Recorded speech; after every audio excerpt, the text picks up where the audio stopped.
Hey guys, it's me Ganjol, Bisaya Reader, and welcome to another video. And for today, I am going to do a book review of the very first book I finished reading for the year 2022, and that will be a book review of If Cats Disappeared from the World by Genki Kawamura. I'm not sure if it's Genki or Genki. I think it's Genki.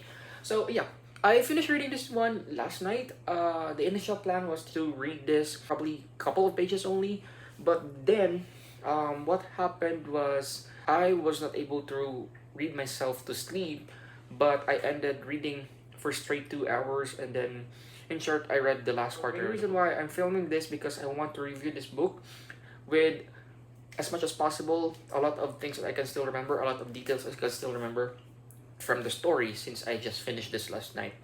So, in case you're wondering what this book is all about, this is under literary fiction genre, but there is a magical realism and a little bit of fantasy, but it's not a full-blown fantasy, so I'll still consider this as literary fiction. This was initially, or originally, written in Japanese back in 2012, but it was just recently translated into English back in 2019. This book is all about our main character who lives all by himself or together with his cat. His mom died and he's suffering from grief from his mother's death. He's the only child and he's not in good terms with his father. The main character discovered he's going to die and he only has several days left. And then he encountered the devil. That's where the magical realism I'm talking about earlier is coming in. And the devil made a bargain for him.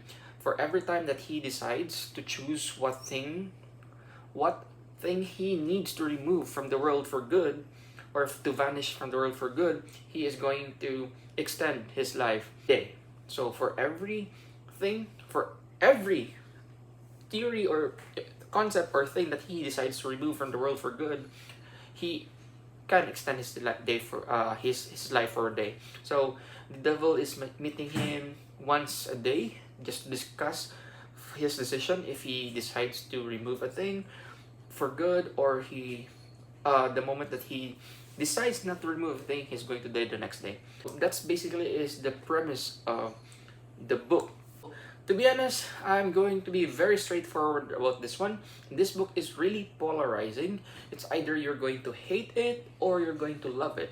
I ended loving this book, or I probably mean more on the loving side, not on the hating side. The main reason why I'm telling you this book is really polarizing is that because the things that happen in the book or in the story depends on your experiences as a reader.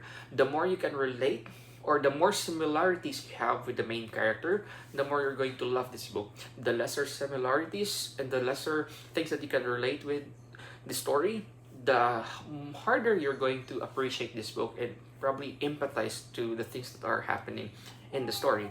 So I happen to have a lot of similarities with our main character. First of all, I'm a cat lover. I have a lot of cats. I love cats. And this main character owns a cat.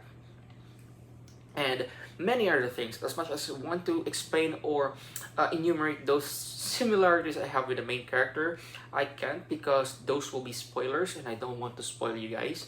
And to the pros and cons, I think the main pros is the book was just really enough. It was not too long, was not too short.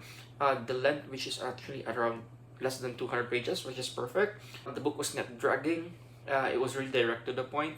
Really follow our main character on his decisions and his choices and motivations in the story, and it's even backed up.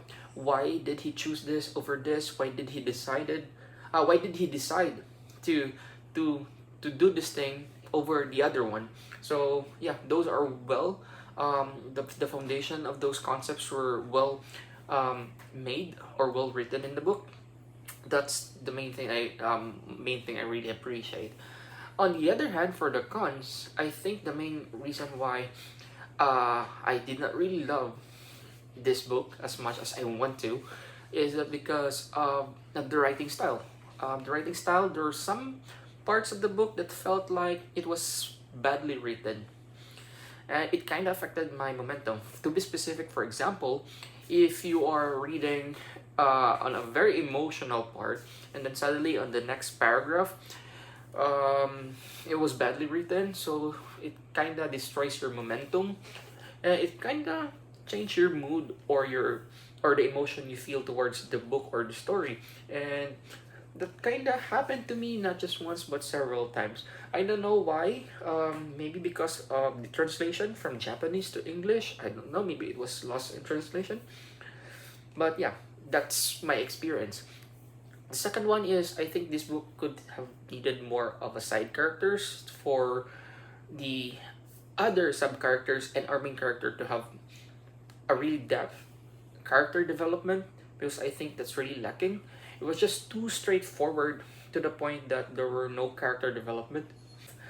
Even though it's a character driven, I would really appreciate that there were a lot of things or a lot of reflections from our main character. There were some reflections, I'm telling you, but I felt that it was not really enough. Like it could have there's a potential that could have been explored more for the main character to really provide readers more reflections, and also to really show a depth in character development.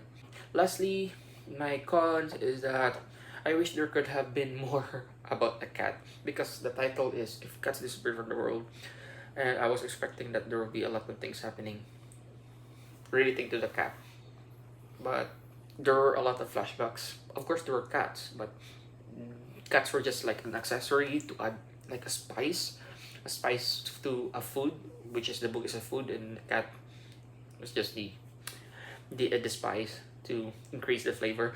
So there are some parts where the cats were the hero or our main, but it was not really all about cats. It was just really all about our main character who really loved cats. That's it.